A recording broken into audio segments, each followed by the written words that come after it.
Sebelum Islam ada di bumi, banyak orang kebatinan atau sakti-sakti. Nah, menurut jenengan apa yang mereka sebut atau sembah?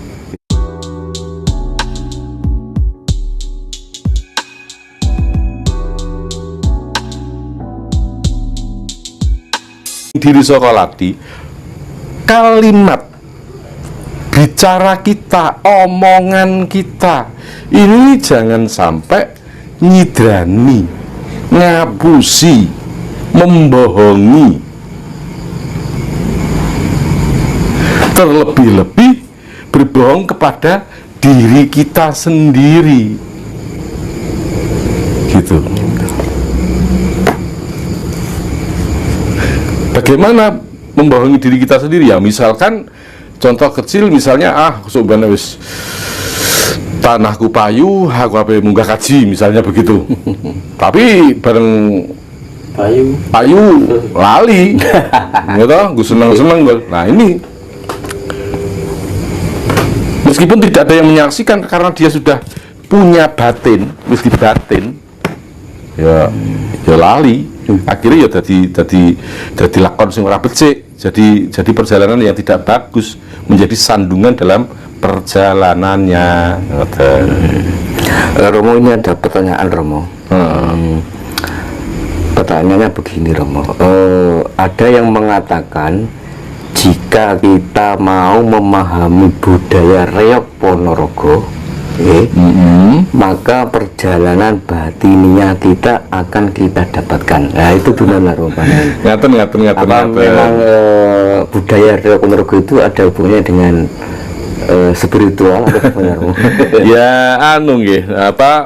sesungguhnya kalau budaya-budaya seperti reog, wayang dan lain-lainnya ini kan filosofi saja.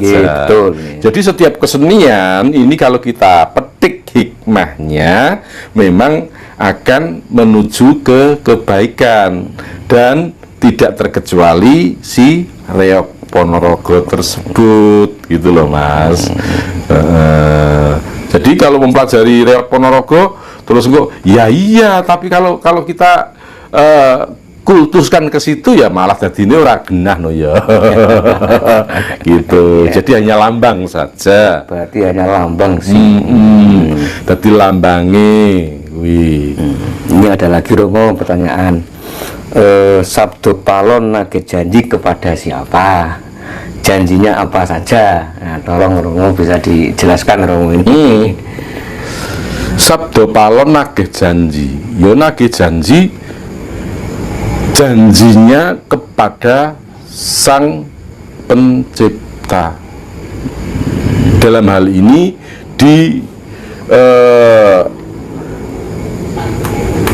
digambarkan kepada Sang Penguasa, bukan Sang Pencipta, maaf, Sang Penguasa. Sang Penguasa. Siapa penguasa? Tak lain adalah Brawijaya pada saat itu.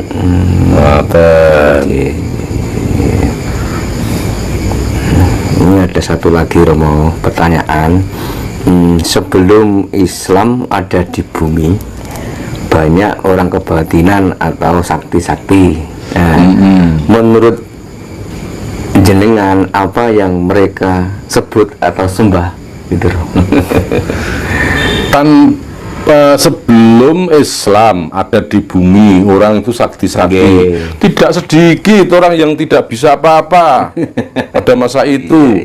Bahkan ketika Islam juga orang sakti tidak berkurang. Bahkan sampai saat ini orang sakti itu banyak, namun tidak memperlihatkan jati dirinya. Sekarang begini saja, contohnya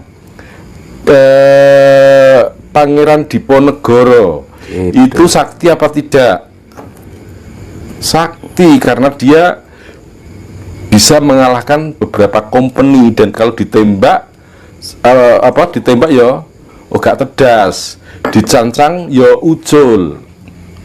Pangeran Alap-Alap Sambernyowo atau Raden Mas Said atau Mangkunegoro yang pertama, Gusti Kanjeng Haryo Adipati Mangkunegoro yang pertama di Projo Dalem Surakarta Hadiningrat, ini bisa menjadi orang, 3 orang bisa menjadi 5 orang. Kalau itu terlalu jauh, yang terdekat Insinyur Soekarno, presiden pertama, ini ketika akan ditembak oleh Belanda jadi piro. Ya kan? Banyak cerita tentang itu kan. Nah, pertanyaannya, mereka ini Islam apa bukan? Islam kan? Agamanya. Jadi intinya orang sakti itu adalah perilakunya. Nek sing dongeng iki mbok ngomong sakti, ora iso wong tangi wis goleki sego pecel kok. Itu.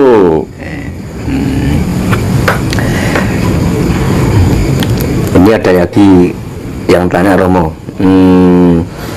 Akhir-akhir ini kan ramai dibicarakan Romo tentang Candi Borobudur yang katanya kan ada yang mengatakan itu peninggalan Nabi Sulaiman. Nah, itu pandangan Romo Edi gimana?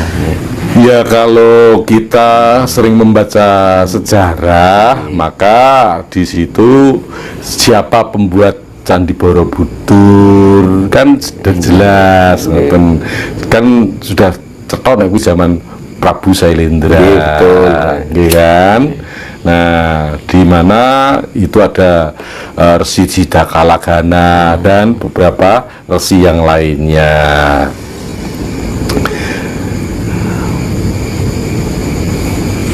Ya, gaweane zaman kerajaan itu. Jadi mungkin ini menurut beberapa versi aja ya Romo ya. Ya, kan namanya juga tutur tinular gitu loh. Saya tidak menyalahkan para pendahulu kita dalam bertutur itu, karena apa? Mereka adalah bertujuan untuk merawat tanpa harus memegang. Itu artinya apa? Merawat tanpa harus memegang. Orang terdahulu itu kan gampang percaya toh, tidak seperti sekarang. Wong saiki lak keponan gitu. Jadi misalkan ada sebuah arca gitu, gue aja nyedak rono, gue nek sampai nyedak rono sampai blind. Nah, ini wes didhisik. Tujuannya apa? Reca iki ben gak diutik-utik, ben gak rusak gitu loh. Nah, maksudnya seperti itu. Padahal ya gak apa-apa nyatane. Nah, wong Jawa bareng gak wani nyedak, malah sing nyedeki wong asing resane dicolongi. Gitu. Ini pertanyaan yang terakhir Romo. Bagaimana cara mengetahui pikiran seseorang dengan menggunakan mata batin Romo? Mengetahui pikiran seseorang dengan mata batin. Nah, ini pertanyaan terakhir Romo. Proses. Jadi ini yang disebut waskita, roh sadurunge winarah. Waskita, roh sadurunge winarah. Jadi setiap ada orang, tujuanmu ke sini apa? Itu gak usah ditakokke karena dia sudah tahu. Itu ya. Nah, ini memerlukan proses yang cukup panjang, tidak bisa 1, 2 sampai 3 bulan, bertahun-tahun dan secara rutinitas begitu. Berarti harus melalui proses dulu Romo ya. Pertama ya itu tadi, ketika manusia masih mempunyai amarah, itu tidak akan tercapai. Jadi orang yang benar-benar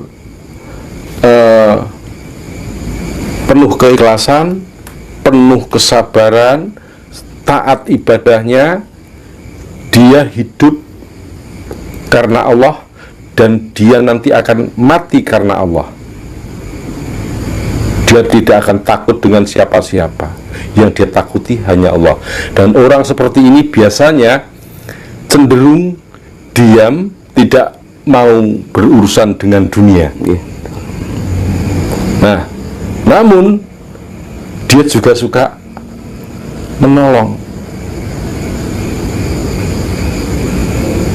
Orang seperti ini, kalau kita sowani, dia tahu sebenarnya apa yang kita kehendaki, namun terkadang bertanya, mengapa demikian? Tidak lain adalah ketaatan dan kepatuhannya terhadap Sang Maha Pencipta. Karena kalau dia sampai mengaku kowe rene ping ngene to, iku jenenge DCI kodrat. Berarti orang itu kalau bisa menjadi orang yang waspito, rusak durungi winara, itu yang harus dilakukan seperti apa, Romo? Yaitu tadi sabar, sareh, semeleh. Gitu ya. Berarti kuncinya 3 itu, Romo? Iya. Dan sabar itu tidak bisa dipaksakan. Jadi kalau sabar itu dipaksakan, misalnya begini, karena saya ini sedang, sabar yang dipaksakan itu seperti ini, karena saya ini sedang ngelakoni sabar, panjenengan jarak tengkulo, nggih, aku mbok pisui, aku mbok apa nih, mbok dolimi, mbok apa bully zaman saiki, nggih. Itu saya diam saja, saya diam. Tapi dalam hati saya, gue mau aku gicek gue. Nah, itu batine muni ngono ki ora sabar kuwi gitu loh. Itu namanya sabar yang dipaksakan. Ikhlas. Ikhlas karena malu itu ada. Ikhlas karena malu. Jadi misalnya karena banyak orang serandale ilang. Ya sebenarnya sandal sesuk tuku nek. Oh, piye to, Pak? Ora apa-apa, sandal wae. Kaya ikhlas, tapi baru tekan rumah diamput sandal lagi tuku. Hanya iki jenenge ikhlas sing digawe-gawe. Jadi sabar, ikhlas. Itu. Sudah, Romo. Terima kasih, Romo, waktunya. Semoga apa yang disampaikan Romo Edi bisa bermanfaat untuk teman-teman semua. Amin. Semuanya itu juga merupakan pelajaran buat diri pribadi saya sendiri, karena sebagai manusia terkadang kita tidak bisa